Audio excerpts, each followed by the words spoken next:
Lo tahu gak sih ada ilmuwan yang berhasil mempermudah umur monyet ya? Loh, kok bisa Son? Jadi gini, baru-baru ini ada kabar mencengangkan yang datang dari Cina sih. Ilmuwan mereka diam-diam berhasil bikin monyet yang udah tua balik jadi muda lagi. Nah biar gak bingung, gue jelasin dari basicnya dulu nih. Jadi di tubuh manusia itu kan ada yang namanya stem cell atau sel punca. Gampangnya gini, lo bayangin tubuh lo itu kayak kota Jakarta sih, yang tiap hari gerak, terus mobilitas tinggi, macet dan lain-lain lah. Nah stem cell itu kayak tukang atau pekerja yang setiap hari itu benerin yang rusak gitu. Kayak misal ada jalan rusak langsung dibenerin, lampu mati diganti, halte kebakar direnov. Pokoknya mereka itu yang bikin Jakarta alias tubuh lo tetap berfungsi dengan baik. Jadi waktu tubuh lo itu masih muda alias belum banyak pejabat yang korup nih, para pekerja ini kan rajin banget nih ngelakuin tugasnya buat ngebenerin semua yang rusak lah. Tapi makin tua kota lo, itu kan kinerja pejabat-pejabat pekerjanya kan makin turun. Yang bikin sel tubuh lo itu rusak, stres, polusi, dan faktor penuaan lainnya. Akhirnya para pekerja ini demo.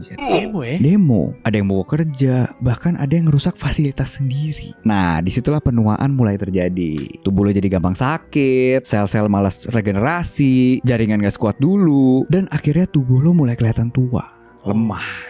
Nah disinilah tim ilmuwan dari Capital Medical University di China mulai bikin gebrakan. Mereka mikir kan, gimana kalau kita bikin versi baru dari stem cell ini yang gak gampang tua dan tetap semangat kerja kayak muda dulu. Akhirnya sih mereka berhasil bikin jenis baru dari stem cell yang bernama SRSC, yang merupakan singkatan dari Senescence Resistant Stem Cells. Simpelnya ini tuh sel super yang gak kenal tua, tetap kuat dan aktif ngebenerin tubuh. Nah terus mereka nyoba ini ke monyet makakue yang udah tua banget sih. Kalau di manusia ini sekitar umur 60-70an lah. Dan gak main-main, mereka nyuntik sel baru ini selama 44 minggu alias hampir setahun penuh, sambil terus dipantau perubahan dari monyet itu ya kan. Hasilnya gimana? Gila banget sih. Gimana tuh? Hampir semua tanda-tanda penuaan di tubuh monyet itu berkurang drastis. Dan bukan cuma di satu bagian doang nih, tapi di 10 sistem tubuh utama. Datanya bilang kalau sel baru ini menolong 54,10% gen yang kinerjanya menurun akibat penuaan. Otak monyetnya jadi makin aktif, tulang dan gigi mereka juga lebih kuat, jaringan tubuhnya kelihatan lebih muda. Bahkan sel-sel baru itu tumbuh di otak dan di organ reproduksi. Makanya produksi sperma itu juga makin meningkat sih.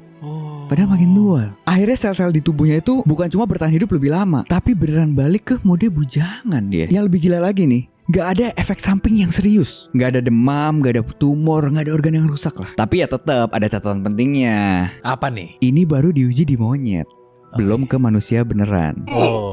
Tapi kan genetiknya agak mirip-mirip ya. Benar. Jadi kita belum bisa bilang kalau hasilnya itu bakal sama kalau dipakai ke orang. Tubuh manusia kan jauh lebih ribet. Tapi gara-gara penemuan ini, jadi mungkin di masa depan kita gak perlu banyak skincarean lagi sih. Nah